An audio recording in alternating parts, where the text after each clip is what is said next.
Iniciando então mais um encontro nosso para falarmos sobre a conversa 6, cujo título é Estabelecendo Vínculo por meio do sexo e do toque.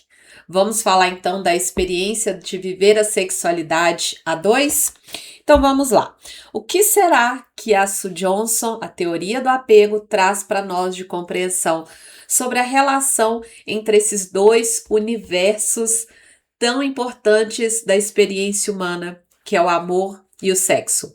Vamos descobrir juntos? Então vamos lá. O que a autora traz para a gente como reflexão logo no primeiro parágrafo? Que a paixão surge com facilidade nos primeiros dias de relacionamento. Quase toda palavra, olhar e toque vibra de tanta luxúria. É assim que a natureza nos une. Após essa primeira onda cativante de desejo, porém, qual é o lugar do sexo numa relação amorosa? E essa é uma pergunta muito importante, porque a intimidade sexual está entre os principais problemas que os casais enfrentam. Está entre problemas tão graves a ponto de ser um dos principais motivos de separações e divórcios.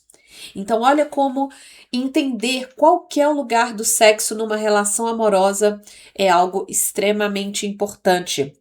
Será que além de nos atrair, o sexo também pode nos ajudar a nos manter juntos, a construir um relacionamento duradouro? O que você acha? Qual que é a sua opinião sobre isso? A opinião da autora é um categórico sim.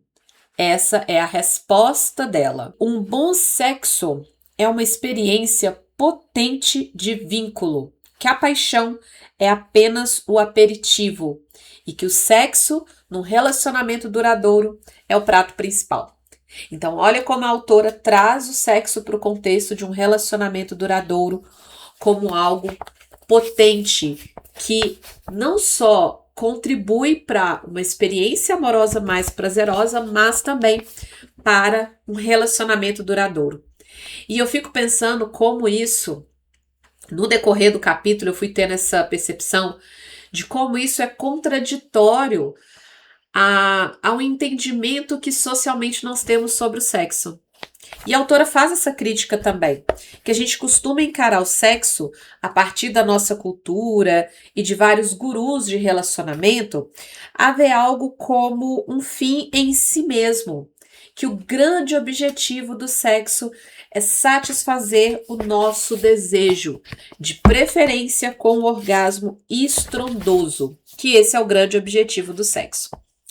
E aí ela faz uma compreensão com a gente que é o seguinte: um vínculo seguro e uma sexualidade plenamente satisfatória andam de mãos dadas, complementam e aprimoram um ao outro. Então não é o amor ou o sexo, mas que é um aprimorando a experiência do outro, um complementando o outro. Se há espaço na relação para a vivência de um amor seguro, há espaço para a vivência de um sexo mais prazeroso, mais satisfatório. E para a vivência de um sexo mais prazeroso e satisfatório, um amor seguro cria um ambiente mais propício para isso. Ela resume essa ideia na seguinte frase: a conexão emocional cria um sexo incrível, e um sexo incrível cria uma conexão emocional mais profunda. Quando o casal é emocionalmente aberto, receptivo e envolvido, o sexo vira uma brincadeira íntima, uma aventura segura. Parceiros confiantes que se sentem livres para se entregar às sensações nos braços um do outro, explorar e satisfazer suas necessidades sexuais e compartilhar as alegrias, os desejos e as vulnerabilidades mais profundas. Assim, fazer amor é exatamente isso, fazer amor. Olha que interessante essa reflexão que ela traz, porque muitas vezes, quando a gente tem problemas na intimidade sexual, a gente começa a buscar explicações em muitas áreas externas ao relacionamento, em questões externas. Então, é o estresse do trabalho, é o cansaço, é uma medicação que uma das pessoas está utilizando, é alterações hormonais do corpo associadas à menopausa, TPM, no caso da mulher, obviamente. Sei lá, é porque eu tô passando por um momento difícil com alguma coisa que não tem nada a ver com relacionamento. É o uso do álcool, é insônia, enfim, a gente começa a buscar explicações fora. Tem outras explicações também. É falta de tempo. É cansaço. É porque a gente não dá o tempo necessário para as preliminares. E aí entra, como a autora até fala, né? Entram os gurus de relacionamentos para dar várias dicas sobre como melhorar a performance sexual, sobre como melhorar a intimidade do casal, focando em performance. Então vão vir as dicas. Quais são as dicas que a gente escuta muito, né? Usem das fantasias sexuais, comprem brinquedos eróticos, que mais? Invistam nas preliminares. Enfim, uma série de dicas que não sejam estratégias eficazes, mas elas são superficiais. Elas não vão na raiz do problema. Qual que é a raiz do problema na grande maioria das vezes? São as alterações hormonais? São medicações? É o período de vida que você está vivendo? É a falta de inovação? É a falta do tempo de qualidade a dois? Não. O que está na grande profundidade das coisas é como que vocês estão conversando sobre esse assunto. Como que vocês estão olhando para esse problema. Vocês estão conversando sobre o assunto não conversando, ou vocês estão conversando sobre o assunto atribuindo a responsabilidade de um para o outro, né? Um acusando o outro, ou vocês estão usando dessas estratégias sem nem mesmo sentarem para conversar de uma forma conectada. E aí entra o segundo ponto que eu coloquei. Como que vocês estão olhando para o problema? Estão olhando como uma atribuição de significados negativos sobre o relacionamento, sobre vocês, sobre o casamento? Se não estamos tendo intimidade sexual com frequência, então a gente não se ama mais e o nosso relacionamento vai ser para o resto da vida como colegas de quarto. É assim que vocês estão olhando para o problema? Ou estão olhando assim, se estamos tendo um problema com tal assunto da intimidade, então é porque o outro não está se esforçando. O outro não está me entendendo.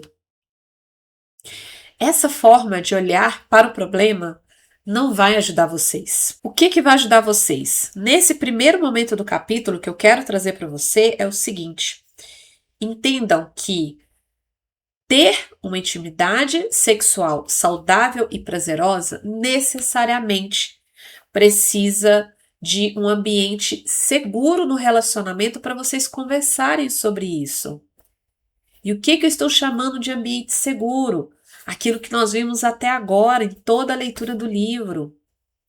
Um espaço, um relacionamento que me dê espaço, que me dê condições de dizer o que eu gosto, o que eu não gosto, de expressar as minhas necessidades, as minhas vulnerabilidades, sem medo de sentir julgamento, crítica, menosprezo por parte da outra pessoa. Então, nesse primeiro momento, vocês precisam se fazer essa pergunta. A nossa dificuldade na intimidade está sendo resolvida através de conversas de conexão? Ou está sendo resolvida nas acusações mútuas ou na ausência de conversa? Casais satisfeitos, segundo pesquisas, atribuem apenas de 15 a 20% de sua felicidade a uma vida sexual satisfatória. Uma pesquisa americana, tá? Mas casais infelizes atribuem de 50 a 70% de sua angústia a problemas sexuais. Ou seja, um bom sexo é uma parte integrante de um relacionamento, mas não é a fundamental em casais felizes. Parceiros satisfeitos, eles veem no sexo apenas uma de muitas fontes de prazer e intimidade, enquanto casais infelizes geralmente apontam o sexo como a principal fonte de problema. E por que o sexo, então, é tão importante para casais insatisfeitos? Porque geralmente é a primeira coisa a ser afetada quando o relacionamento começa a dar uma titubeada. Não é problema real, no entanto. A dificuldade, a insatisfação com a vida sexual é apenas um sintoma de um outro problema, de um problema associado à insegurança emocional. Pense então na angústia sexual como um sinal de alerta. O que está de fato acontecendo é que o casal está perdendo a conexão. Os parceiros não se sentem seguros emocionalmente um com o outro. Isso, por sua vez, leva à diminuição do desejo e a uma menor satisfação sexual, o que leva a menos sexo e mais mágoa, o que leva a uma conexão emocional ainda mais fraca e o ciclo continua. Em resumo, sem vínculo seguro, sem sexo, sem vínculo seguro.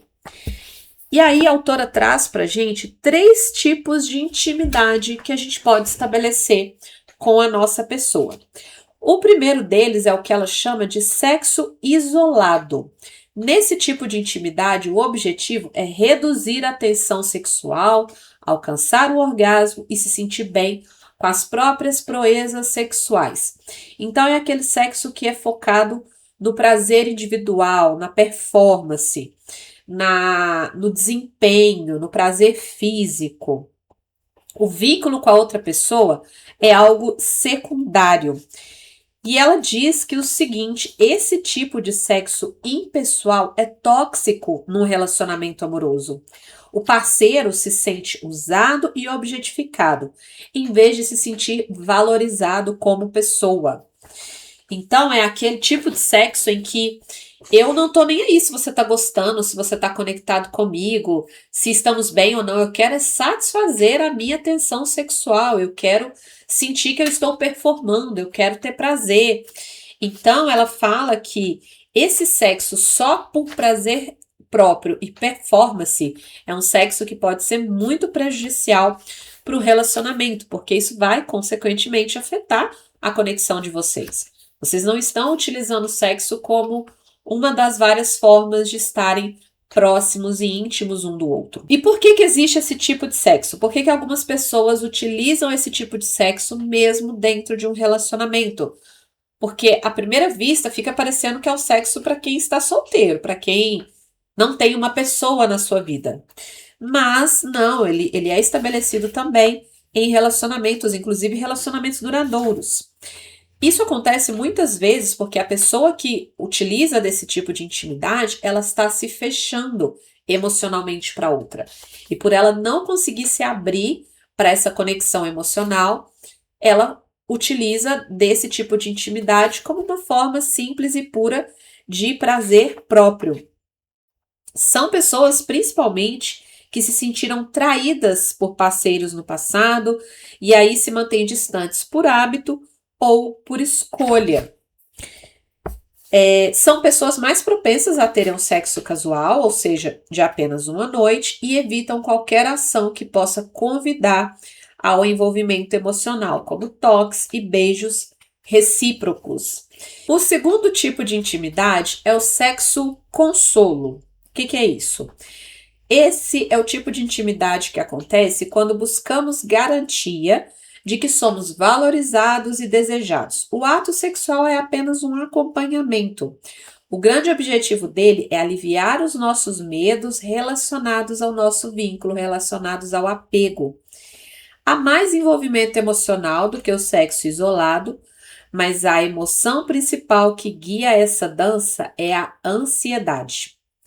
Quanto mais ansiedade sentimos ao depender dos outros, mais preferimos o chamego e o carinho ao ato sexual. Então, é aquele sexo que é utilizado para reafirmar a segurança do relacionamento, para reafirmar o relacionamento. Então, a emoção principal é a ansiedade, é o medo de perder o outro, é uma preocupação excessiva com o relacionamento. E aí, pessoas utilizam desse tipo de intimidade, que é o sexo consolo, para serem consoladas, para serem acalmadas, tranquilizadas, porque elas entendem que se ocorre a intimidade sexual, se acontece o sexo, então a conexão está preservada. Esse tipo de sexo pode ajudar a manter um relacionamento estável por um tempo, mas também pode alimentar pontos sensíveis e ciclos negativos. Quando tudo dá errado nesse departamento, ou seja, no sexo, o casal pode ficar preso na tentativa obsessiva de buscar prazer ou numa exigência tão grande que acaba com o desejo sexual. Quando a intimidade física se resume a reprimir medos relacionados ao apego, isso pode afastar duas pessoas que se amam.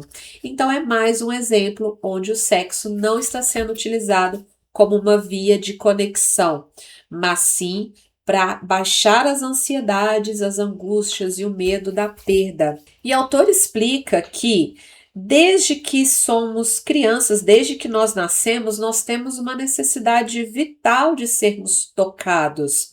Então, essa necessidade do toque nesses momentos de ansiedade, de angústia, ele é natural. Afinal, o maior órgão sensorial que nós temos é a nossa pele.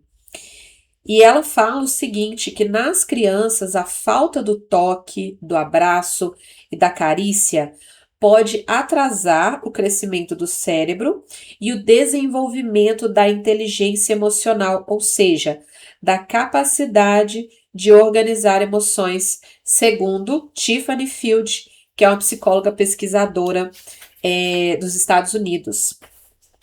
Então, por mais que a gente tenha essa necessidade do toque para nos sentirmos seguros um com o outro, não podemos canalizar todas as nossas necessidades de conexão física e emocional para o quarto. Quando a gente tenta fazer isso, a nossa vida sexual se desintegra sob o peso dessas necessidades. Então, o sexo passa a ser fonte de satisfação pura e única das minhas necessidades de apego, ao invés de ser mais uma das coisas que me permite me conectar com a outra pessoa. O terceiro tipo de intimidade, a autora chama de sexo sincrônico, de sincronia, de sintonia. Ela diz que esse tipo de intimidade acontece quando a abertura e a receptividade emocional, o carinho e a exploração sexual se unem. Ela diz que é assim que o sexo deve ser. É esse tipo de intimidade que preenche, que conecta e que satisfaz. Quando o casal tem um vínculo emocional seguro, a intimidade física pode preservar e até expandir o fogo e a criatividade do início da relação. Então, olha como a Sue Johnson diz que é totalmente possível ter todo aquele fogo, toda aquela luxúria do período de paixão, lá do início do relacionamento, quando o casal consegue ter um vínculo emocional seguro. O casal pode ser carinhoso e brincalhão em determinado momento e ardente e erótico no seguinte. É como uma dança mesmo, onde o casal consegue entrar numa sintonia tão grande que eles conseguem até mudar o passo juntos sem que isso gere problemas no relacionamento. A receptividade fora do quarto continua dentro dele, nesse tipo de intimidade. Casais conectados podem revelar suas vulnerabilidades sexuais e seus desejos sem medo de serem rejeitados. Todo mundo tem receio de não ser suficiente na cama, mas nem todo mundo tem a segurança de compartilhar isso com a outra pessoa. Tentar fazer amor sem se sentir seguro o suficiente para conversar de verdade é como pousar um 747 sem manual de instruções e sem torre de controle.